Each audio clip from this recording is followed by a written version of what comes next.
Subvention de 17 milliards pour compenser les pertes enregistrées du fait de la Covid-19. Maintien du prix du kilogramme de cacao à 825 francs CFA en dépit de la situation du marché international. Programme d'industrialisation du secteur. Autant de mesures pour améliorer les revenus des producteurs et leurs conditions de vie. Dans la perspective du groupe consultatif prévu le 15 juin prochain à Abidjan, Nialé Kaba mobilise les investisseurs privés ainsi que les partenaires institutionnels, notamment ceux de la Banque islamique de développement. Objectif, solliciter l'appui de ces bailleurs de fonds pour le financement du PND 2021-2025. Le président de la République, Alassane Ouattara, de retour à Abidjan aux environs de 19h ce samedi, après un séjour de 24 heures à Accra, au Ghana. 24 heures pour prendre part au sommet extraordinaire des chefs d'État et de gouvernement de la CEDEAO, Communauté économique des États de l'Afrique de l'Ouest. La bonne nouvelle, c'est qu'à l'issue de cette rencontre, l'Ivoirien Jean-Claude Cassibrou, président de la commission de la CEDEAO, a été choisi pour être le nouveau gouverneur de la BCEAO. Communiqué du procureur de la République d'Abidjan. Le procureur de la République constate la multiplication, depuis quelques jours, de publications sur les médias sociaux faisant état de l'implication réelle ou supposée de diverses personnes dans la procédure ouverte suite à la découverte à Abidjan et à San Pedro d'une importante quantité de cocaïne. Il note également que les informations contenues dans ces publications ont été reprises par la presse. Le procureur de la République rappelle qu'en vertu du principe de présomption d'innocence, tout individu, même suspecté d'avoir commis une infraction, est considéré comme innocent jusqu'à ce qu'il soit déclaré coupable par un tribunal.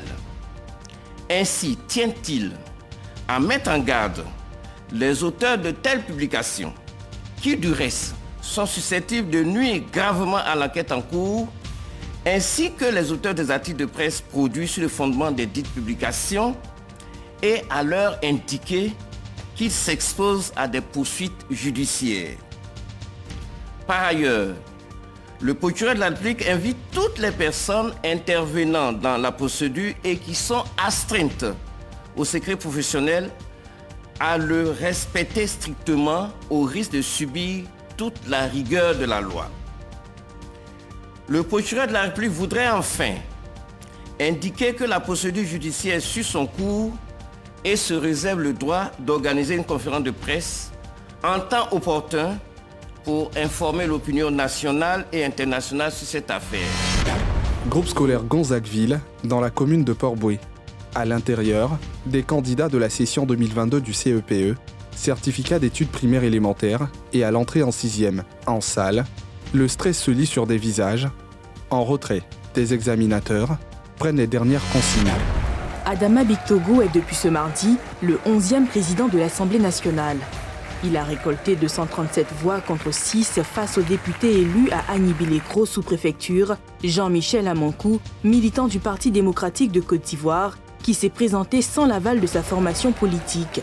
Le secrétaire exécutif du RHDP remporte ainsi ce siège sans surprise avec le soutien de tous les groupes parlementaires, notamment ceux de l'opposition, qui l'ont manifesté à travers une déclaration commune.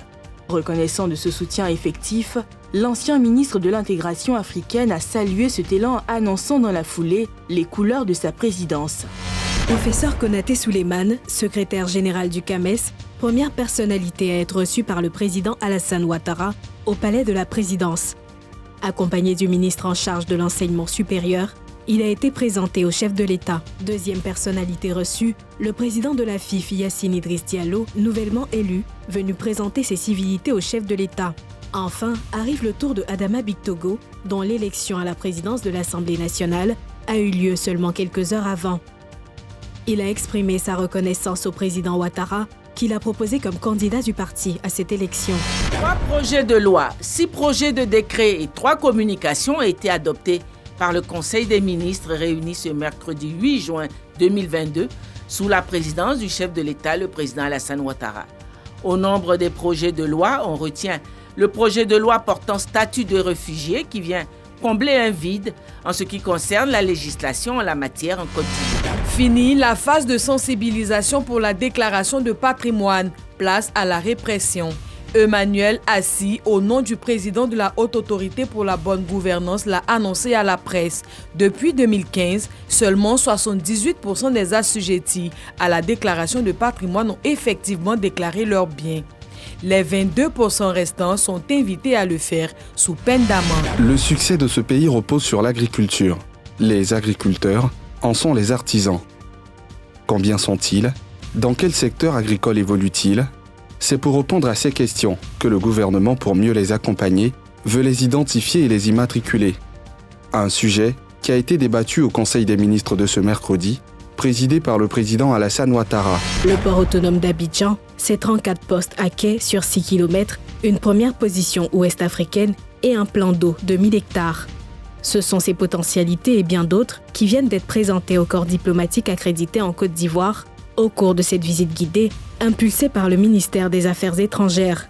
De belles performances qui sont importantes pour d'éventuels partenariats. Le business des taxis, le gouvernement a très vite su identifier cette source de revenus et a décidé d'accompagner le développement de ce secteur lucratif. Pour ce faire, le ministère des Transports et son collègue de la promotion de la jeunesse, de l'insertion professionnelle et du service civique ont co-présidé une cérémonie de signature de protocole d'accord portant sur l'acquisition de 500 véhicules qui seront utilisés comme taxis communaux. Le projet est estimé à 5 milliards de francs CFA et il est conduit par le Fonds de développement du transport routier en partenariat avec l'agence Emploi Jeunes. Il devrait permettre à court terme l'insertion professionnelle de plus de 1000 jeunes Ivoiriens et au total, ce sont 6000 véhicules qui seront mis en circulation à raison de 2000 taxis par an sur 3 ans.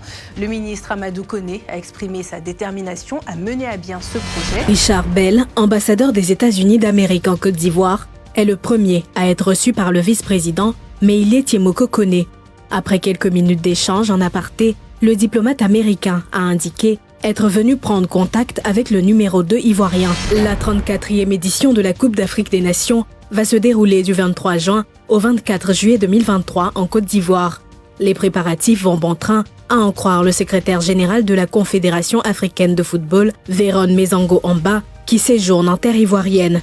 Avec le Premier ministre, la délégation de la CAF a échangé sur les instruments qui vont formaliser l'engagement entre les différentes parties.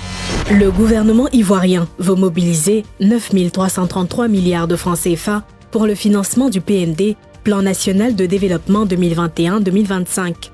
D'où l'organisation de la réunion du groupe consultatif le 15 juin prochain avec les partenaires bilatéraux et multilatéraux et une contribution du secteur privé à hauteur de 74%, selon la ministre Kabaniale lors de sa conférence de presse. Nouvel épisode de la série Tout savoir sur, le programme initié par le Centre d'information et de communication gouvernementale. Cette fois-ci, axé sur le déploiement de la TNT sur le territoire national, l'extinction du signal analogique et la campagne de communication initiée pour l'occasion.